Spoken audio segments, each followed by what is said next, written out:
Jake Noecker here, Droogs MMA, and September 20th, the Wildman is back. In the co-main event, USKA. Dan, I don't know, less than a month out. How we feeling, man?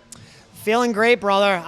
This will be my third professional fight. 15-minute fights it's a long time to fight, but I finally feel like I've dialed in that perfect sort of 15-minute pace. So I'm really excited to show why I'm a professional. And we'll get into camp predictions, all the good stuff. Caught my phone, good catch in a minute. But a question I want to start with here because it's important. Your first ever fight was at the Hamburg Fieldhouse. Now we return for your 20th fight at the Hamburg Fieldhouse. I mean, how symbolic is that? Yeah. So I don't know what USKA event that was, but it was a USKA event. It had to be like USKA 510. That was when Rami Ibrahim was headlining the cards back in the day.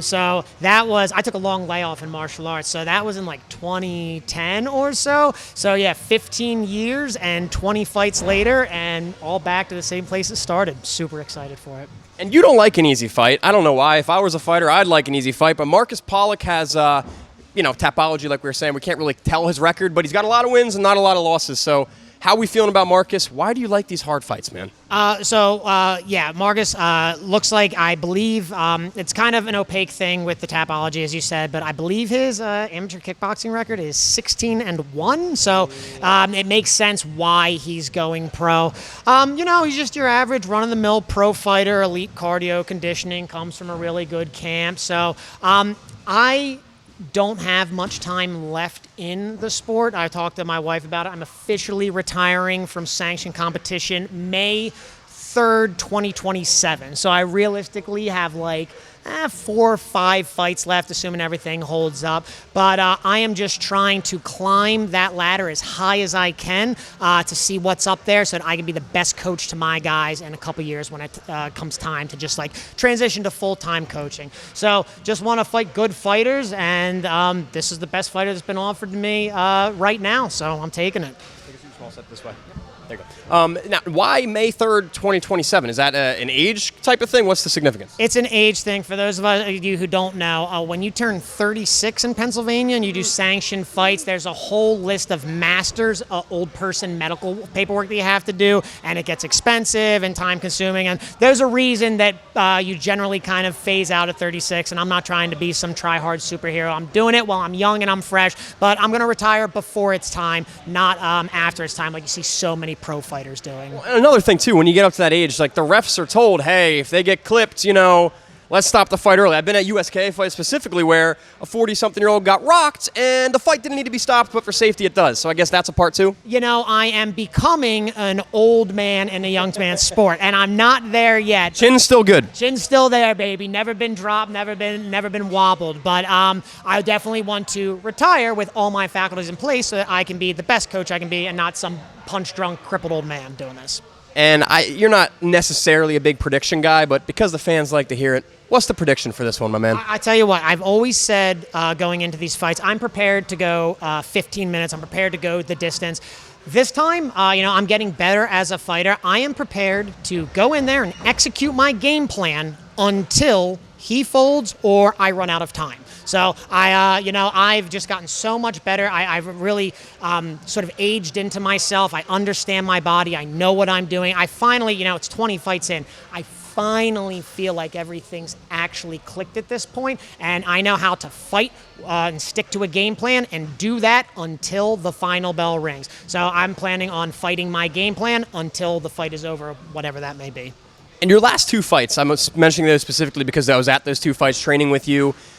Both losses. Rami, extremely hard-fought fight. He's now like #1 Muay Thai guy in the freaking world. Insane. Dylan Harnish, you just went toe-to-toe with. A super close, great fight. You guys are now training together. So with these 2 losses, representing Droogs, with this one, and there's no right or wrong answer, but is there, to you, an importance more so than normal of, I got to get this win back? Or is that not your mentality? Explain. I need to show that I am an excellent professional martial artist. And I wasn't that until now. But, going through the crucible of a couple different fights and really getting my feet wet and understanding what I needed to do to hit that next level, I've been grinding 7 days a week until I feel like I have earned that, next level up. And now I'm here to prove that I'm a dangerous 135-pound kickboxer. I'll fight anybody at 135-pound in kickboxing, and I'm going to hit you with something that's going to hurt you, and maybe more than once. And like I just mentioned, you and Dylan Harnish had a great fight last time. He edged out. I think it was a split decision. But you guys are now training together. He's from Midworld MMA, coming down to Droogs. So how cool is that, man? I know Dylan. Dylan, you're a great guy. But how cool is that? Amazing. Yeah, Dylan is an expert, amazing kickboxer. He's like one of the head striking coaches at Midworld where he trains. He is the main event on this card. Really looking forward to seeing him fight. Getting some rounds with another professional fighter. You know, there's just not that many 135-pound professional kickboxers that do this. So to be able to team up with him and get some extra training in, again, I just feel like it's taking my game and my training to the next level where it really needs to be so I can put my exclamation point on the end of this career. And then in terms of fighting, we'll get into the gym in a second, but in fighting, what's next? You said May 3rd, 2027, 4 or 5 more fights. What does that look like? Is that all kickboxing, MMA, jiu-jitsu? What are we doing? You know, initially, you asked me this question a couple years ago. I said I wanted to hit for the cycle. I want to do a pro fight in boxing and Muay Thai and MMA. You know, nowadays, I'll take what's coming to me, but what seems to be coming to me is these pro kickboxing fights. And, dude, I want to do some damage at pro kickboxing. I love it. I love K1. I'm starting to fall in love with K1 the more I'm doing it. I've been preparing for it a lot over the past year or so. So I'd like to do a bunch of K1 fights. I do want a bucket list MMA fight, a pro MMA fight, but I want to make a statement for myself as a kickboxer, I think.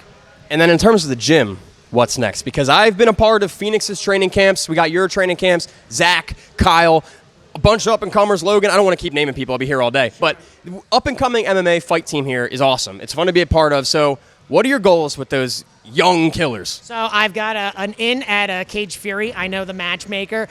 So we've got a lot of young, hungry guys in here that want to be professional MMA fighters, and I think we've got all the pieces in place to make that happen. So like I said, I got a couple more things that I want to do in my competitive career that I want to prove to myself and my guys where I actually am in this world. But then once I've accomplished my goals, there's 4 or 5 really solid prospects in here. They're just getting ready to get the train on the tracks for their MMA careers, and I want to put a bunch of time and energy into them. I want you to say Dan O'Neill in the same breath as you say John Marquez one day, and I'm going to spend the next 15 years trying to make that happen. Well, that's a great segue to my next question because, like you mentioned, John Marquez, less than an hour down the road. We got Bill Algier right there. Webb. I mean, we're in such a talented region.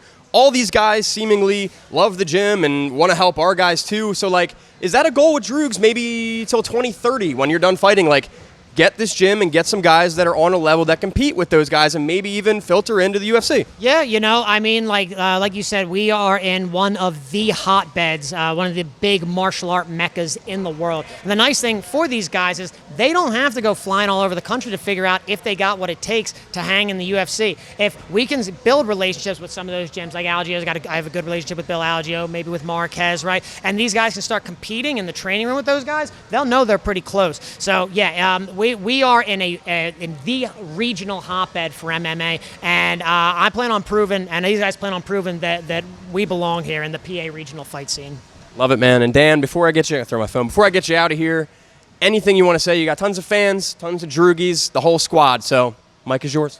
Thank you so much to everyone who has been part of this long and windy journey of my martial arts. I know that I said a little bit earlier in the interview, but this has been my 20th fight, and I just finally feel like things have clicked into place, and I feel like the professional fighter that I know I've been capable of becoming. So for everyone who's been with me on this journey, thank you so much for being with me on this journey, and I really do feel the onus to like really get after it this one, and I am going to prove to everyone here and the world why I'm the wild man.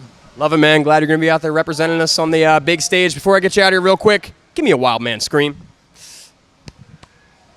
Ah! Gonna have to edit the audio on that one. Dan O'Neill, September 20th. Let's get it, brother.